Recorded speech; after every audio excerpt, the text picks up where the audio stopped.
नमस्कार साथियों, मैं एक्यूप्रेशर थेरेपी देवेंद्र कुमार। स्वागत है मेरे चैनल एक्यूप्रेशर रिफ्लेक्सोलॉजी सेंटर में। आज मैं आपके सामने पार्ट 2 हिकअप का पार्ट 2 में प्रस्तुत करने जा रहा हूं। जैसे कि आपने पहली वीडियो में देखा होगा कि वो जो मेरे पॉइंट थे वो मैंने खुद पे रिसर्च करके उसको खुद मतलब बनाए थे। हालांकि वो किताबों द्वारा होते हैं, बट उसमें कुछ मैंने डिफरेंस मतलब खुद ही मैंने देखा है और उसको यूज़ करा है। तो मेरे खुद के वो एक्सपेरिमेंटल पॉइंट थे और मैं आज जो आपको बता रहा हूँ वो किताबों द्वारा लिखित हैं। और ये जो पॉइंट होते हैं ये नहीं कि मतलब सैकड़ों पेशेंटों पे इसका पॉजिटिव रिजल्ट होता है तभी इसको पब्लिश करा जाता है। तो देखते हैं वो कौन से पॉइंट है।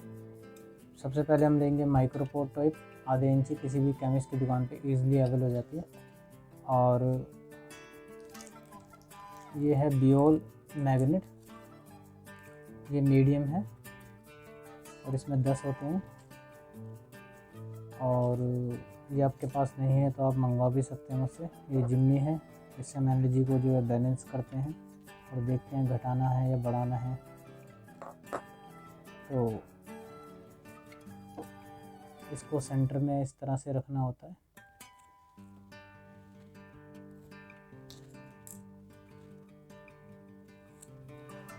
पॉइंट की लोकेशन देखेंगे, यहाँ पर आता है P6 पॉइंट। इसको इस तरह से लगाना होता है कम से कम 8 घंटे और मैक्सिमम 12 से 14 घंटे। पॉइंट दोनों हाथों में होते हैं तो इसलिए बाइलेटरल ही लगाएंगे एनर्जी को बैलेंस करने के लिए। और दूसरा होता है हमारा जो पॉइंट बनता है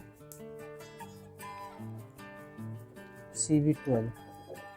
ये यहाँ से एक सेंटर से एक लाइन खींचते हुए, यहाँ से खींचते हुए एक लाइन, इसका जो सेंटर है और इसका जो सेंटर है, यहाँ पर पीला मैग्नेट जो है वो दिखना चाहिए इस तरह से।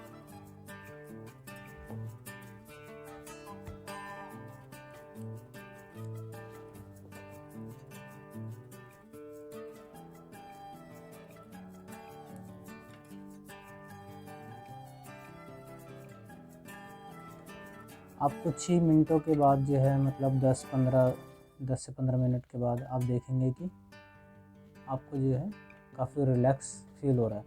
अब ये नहीं है तो हम क्या करें? अगर ये आपके पास नहीं है तो घबराने की कोई भी बात नहीं है। हालांकि मेथी दाना जो है उसका भी अच्छा रिजल्ट है, बट मैग्नेट जो है वो काफ़ी इफ़ेक्टिव होती है कंपेयर टू मेथी दाना।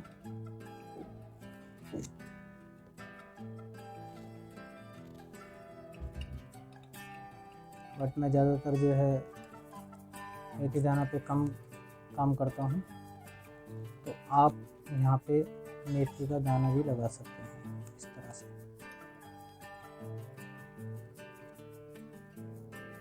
ये P6 पॉइंट हो गया।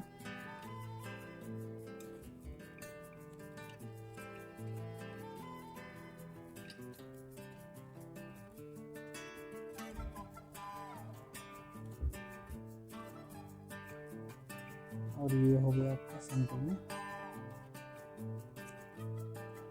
CV22।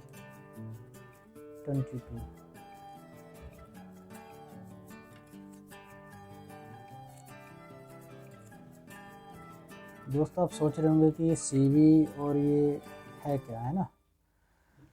तो मैं बताना चाहता हूँ P यानी पेरिकार्डियम।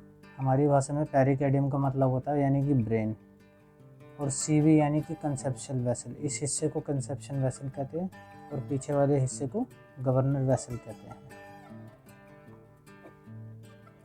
अगर आप इतना भी मात्र कर लेंगे तो आपको हिस्ट्री में काफ़ी राहत मिलेगी। दोस्तों मैं बताना चाहता हूँ, अगर आप मेरी वीडियो देखते हैं, अगर आपने मेरे चैनल को सब्सक्राइब नहीं करा है तो उसको सब्सक्राइब कर लीजिए, ताकि जो है आपको मेरी अगली वीडियो का नोटिफिकेशन मिल सके और इसमें कोई भी आपका पैसा नहीं लगता है। और अगर आप शेयर करते हैं तो हो सकता है कि एक शेयर जो है पेशेंट की मतलब काफ़ी लाभ पहुंचा सके। इस वीडियो के माध्यम से। और मैं ये चाहूँगा कि जितना हो सके इसको लाइक, शेयर और मेरे चैनल को सब्सक्राइब करिए। धन्यवाद।